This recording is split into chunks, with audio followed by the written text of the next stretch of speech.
Mosok saya hanya menghadapi ancaman aja takut, saya bongkar. Itu yang kita lakukan. Jadi saya nyatakan di sini bahwa Anies Baswedan kriminalisasi itu perintah dari Presiden Jokowi. Gue bilang itu, lu diam deh sekarang. Aku bilang itu, gue nggak mau dulu diginiin. Apa? Gue salah juga ngomong malam-malam kayak gitu. Lu mau ditersangkain dan udah berhenti lah lu usah ke Sumatera Utara itu. Wah, dia ngamuk langsung gue dikuliahin. Satu nih kalau aku bilang Jokowi itu jago gimmick. Assalamualaikum warahmatullahi wabarakatuh. Sekjen PDIP Hasto Kristianto dan Madam Koni datangi podcast Akbar Faisal. Seru ini. Ada apa dengan Sekjen PDIP dan Madam Koni datangi podcast Akbar Faisal? Berikut ini videonya teman-teman. Oke, Anda sudah datang, mari kita bicarakan.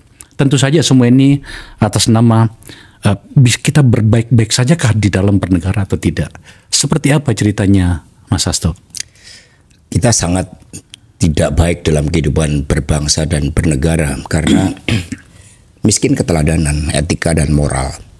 Jadi ada dua peristiwa yang penting yang mengapa saya ditarget kembali.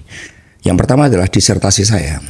Kenapa disertasi Anda? Di situ kan saya menyimpulkan bahwa Presiden Jokowi yang seharusnya menjadi simbol kebaikan dan otoritas moral itu kan terbukti secara kualitatif dan kuantitatif menjadi core elemen dari suatu ambisi kekuasaan yang berpusat pada gabungan antara feodalisme, populisme, dan Machiavellian. Dan ini ternyata dijalankan terus. Semula orang menyangka udah selesai ketika saudara Gibran sudah ditetapkan sebagai wapres, meskipun cara-caranya sangat prosedural, tidak beretika, merusak sistem hukum dan konstitusi kita.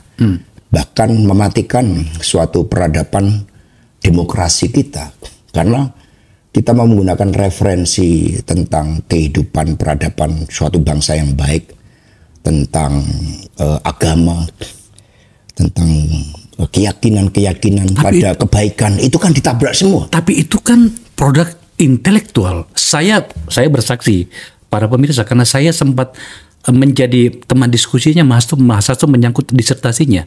Dengan keilmuan saya yang terbatas, saya bisa mengatakan itu karya yang luar biasa. Apa masalahnya? Justru itu sebagai suatu koreksi secara akademik terhadap apa yang terjadi di dalam kehidupan demokrasi kita. Tetapi yang kedua inilah yang kemudian membahayakan. Betul. Karena kemudian di dalam pilkada kami melihat bahwa ambisi kekuasaan itu tidak berhenti. Kita ini negara berbentuk republik, bukan kerajaan. Tetapi Pak Jokowi mau menerapkan dengan menempatkan keluarganya. Itu kan terjadi dengan Bobi Nasution di Sumatera Utara, dan kemudian gerak membatasi lawan-lawan politiknya yang berbeda yang seharusnya berkontestasi secara sehat. Bobi Nasution sama Edi Rahmayadi harusnya berkontestasi dengan sehat. Tetapi ada mobilisasi dari apa yang disebut sebagai Partai Coklat. Kemudian di Jawa Tengah antara Andika Perkasa dan Komjen Polisi Purnawirawan Lutfi harusnya berkontestasi dengan sehat. Tetapi kemudian di Boyolali ada adik dari saudara David yang sangat dekat dengan Pak Jokowi. Kemudian di Jakarta, ini kan mulai terjadi suatu pengingkaran terhadap bentuk negara republik, mau diganti seperti sistem kerajaan dengan menempatkan para hulu balang, keluarganya, kemudian mereka-mereka yang dianggap dekat mewakili kepentingan politiknya. Jadi ancaman terhadap kedaulatan rakyat ini tidak berhenti. Nah, dengan pergerakan kami ke Sumatera Utara bersama Prof. Todung, Prof. Ikrar Nusa Bakti, kemudian berbagai tokoh-tokoh civil society, itu kemudian mengkhawatirkan. Maka kemudian ketika Koni menginformasikan kepada saya, ini ada bad news, saya mau ditetapkan sebagai tersangka atas suatu peristiwa yang sebenarnya sangat-sangat absurd, sangat tidak jelas. Nah kemudian saya mengatakan kepada Koni, republik ini dibangun dengan keyakinan agar setiap anak bangsa bisa merdeka. Mas, tunggu dulu. Saya mau memperjelas.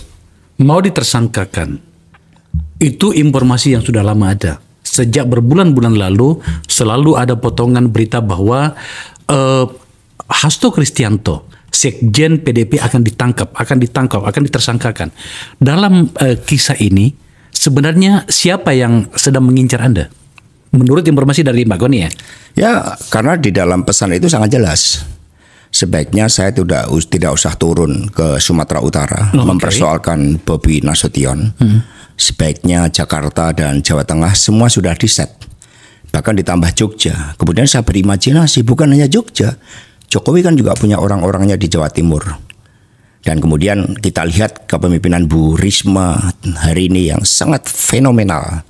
Dengan menutup doli dan sebagainya, itu pun mencoba dihambat dengan berbagai cara-cara yang sangat luar biasa, dari mematikan jalur logistik hingga berbagai intimidasi-intimidasi yang ternyata masih dipraktekkan. Nah, upaya untuk menjadikan pilkada ini sebagai bagian dari quote and quote hulu balang sang raja itulah yang kemudian terganggu dengan konsolidasi yang dilakukan oleh PD Perjuangan dengan kekuatan non-partai, dengan kekuatan relawan, dengan kekuatan civil society, sehingga harus ada upaya untuk menghentikan dari ujungnya.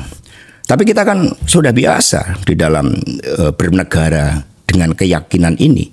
Ketika kita digerakkan oleh keyakinan, ya ancaman 1 juta peluru pun tidak membuat kita reda oleh berbagai tekanan itu. Maka saya bilang sama kau nih, mari kita jadikan ini sebagai momentum untuk mengingatkan kepada seluruh rakyat Indonesia bahwa ambisi kekuasaan yang menggunakan hukum, yang menggunakan kekuatan logistik yang luar biasa. Saya dapat informasi cukup akurat setelah Jokowi turun di Jakarta misalnya, dimobilisasi dana hampir 200 miliar rupiah.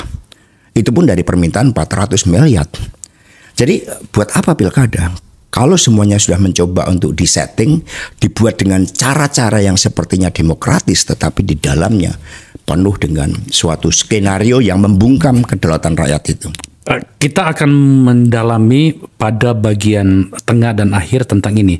Tapi mau tidak mau saya harus kembali ke Madam Connie dulu. Siap. Tentang informasi itu. Ini menjadi tidak sederhana, Mem. Ya. Bahwa seorang sekjen partai ia mengambil sikap untuk berhadapan-hadapan dengan arus utama di pemerintahan, dan dalam hal ini sudah mantan bernama Pak Jokowi, itu kemudian mendapatkan menjadi target seperti informasi Anda terutama dalam hal pergerakannya, karena saya agak memahami pergerakan Mas Hasto nih ke Medan, ke berbagai tempat gitu ya, dan dengan sikap yang demikian ekstrim. Pertanyaan saya kepada Anda itu, informasinya dari mana dan bagaimana kualitas informasi itu? Begini, pertama saya mesti koreksi ya. Pergerakan Mas Hasto itu menurut saya kan pergerakan yang sangat wajar. Karena beliau sekretaris jenderal dari partai. Sudah pasti harus kemana-mana.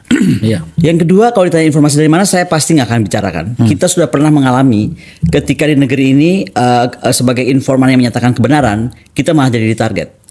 So I have to protect myself of course, and I have to protect the source gitu. Tapi kan kita berteman udah lama lah.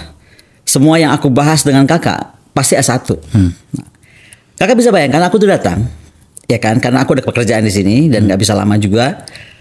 Tiba-tiba aku diminta ketemu karena mereka melihat kedekatan saya dengan partai PDIP.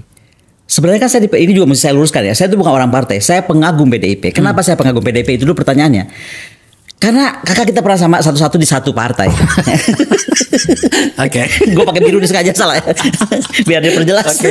Nah, tapi aku akhirnya lelah karena retorika itu hanya kata-kata. Nah, di partai yang aku dari kecil dibesarkan oleh nenekku yang sangat suka noise, ya kan. Kemudian aku semakin diberi kesempatan oleh Pak Sekjen mendekati dengan Bu Mega. Aku mendengar langsung dari Bu Mega dan bagaimana berinteraksi melihat ketegaran seorang ibu bangsa. Makanya saya sekarang udah jarang nyebut nama Ibu Mega. Saya selalu nyebut ibu bangsa. Ada kemarahan buat saya kalau PDIP itu disakiti dengan cara yang tidak betul. Nah, jadi ketika saya diminta ketemu, ya kan, dia bilang, Mbak, gue punya berita satu tentang sahabat tuh. Wah, sahabat gue, siapa nih? Itu sahabat gue banyak kayaknya. Terus, oh nggak, ini sahabat lu banget, Hasto gitu. Oke, langsung aku ketemu gitu kan.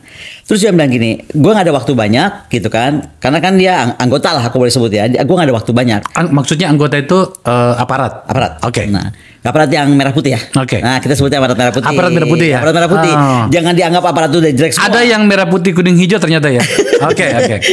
Nah, terus dia bilang gini, sahabat lu, tolong lu bilangin berhenti bersuara keras, utamanya berjuangnya di Sumatera Utara dan di Jawa Tengah. Dan DIY juga. Iya, DKI juga. Tapi DKI setelah disebutnya Sumatera Utara, Jawa Tengah dulu. Dan berhenti bersuara keras. Karena filenya tuh sudah siap. Bahwa beliau tuh tersangka tuh tinggal diumumkan. Wow. Nah, File sudah siap. yes, aku Tinggal tanya. diumumkan sebagai Ya, tersangka. Sebagai tersangka. Oke. Terus ini yang mana? Aku sama, karena aku nggak ngerti juga. Gue kan tinggal di Rusia deh ceritanya. Gue kan menjauhkan diri dari hiruk pikuk dulu, pusing kan kepala gue. Nah terus ya apalagi kalau bukan kasus KPK yang Mbak Koni belain soal Kusnadi ya. Aku kan marah soal Kusnadi bukan soal Mas Hasto. Aku nggak ngerti lah soal Harun Masiku dan lain-lain. Kusnadi itu yang mana? Ajudannya. Kasus ajudannya gitu kan menurut gue kok ajudan diginiin gitu loh. Nah, jadi waktu orang semua rame bela Mas Hasto, gue bela Kusnadi karena gue pikir orang kok jadi korban kan. Nah, anyway.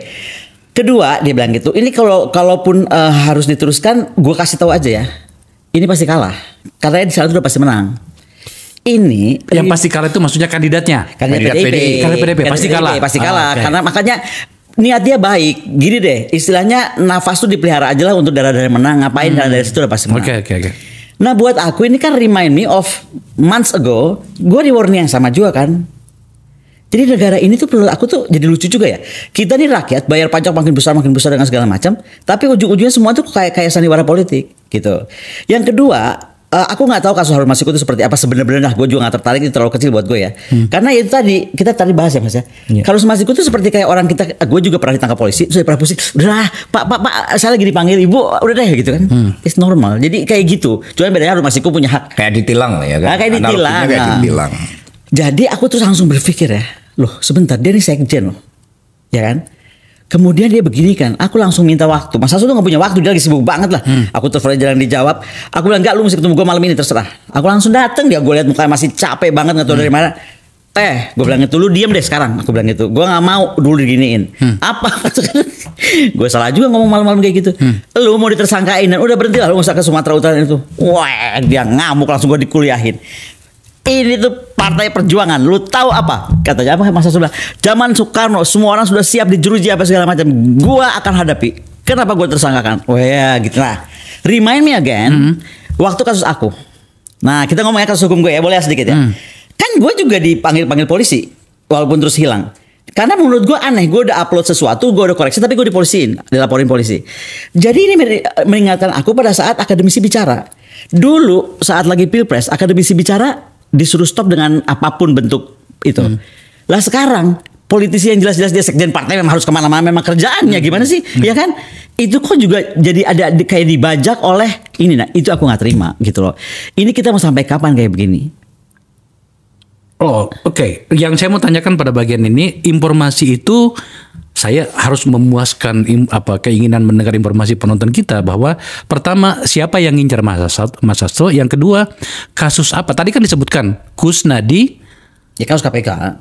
Berarti KPK kan gitu ya. Artinya ada kaitannya dengan Harun Masiku ya. Tapi pada informasinya Madam Koni dapat itu yang ngincar siapa, lembaga mana? Ya sama KPK. KPK juga. Justru KPK. Oh oke. Maka tadi aku singgung ada kasus Kusnadi. Oh iya. Enggak, di pikiran saya kan gini. Kan banyak itu informasi bahwa diincar juga oleh coklat, oleh polisi gitu maksudnya gitu kan. Itu aku nggak tahu. Kalau itu aku nggak tahu. Tapi kalau ini kasusnya adalah yang sudah tadi siap. Kan saya ngomong lagi soal siap sudah tersangka kan. Akan segera kalau beliau terus aktif gitu kan. Itu kasus KPK.